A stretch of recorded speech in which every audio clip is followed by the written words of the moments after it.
En las fuentes la cartuja yace antigua, testigo de los tiempos y su sombra, donde el poeta Romeo, con su honra, tejió sueños de oro y baños de agua. Quiso hacerla balneario, mas fue fatua. Su aspiración, su anhelo fue su obra, pues la cartuja en su encanto cobra la esencia eterna que a su historia ata.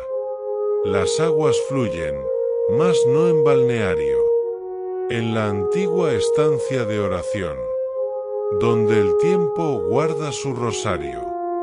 Romeo, en su deseo, en su pasión, soñó cambiar la esencia del santuario, mas la cartuja sigue en su bastión.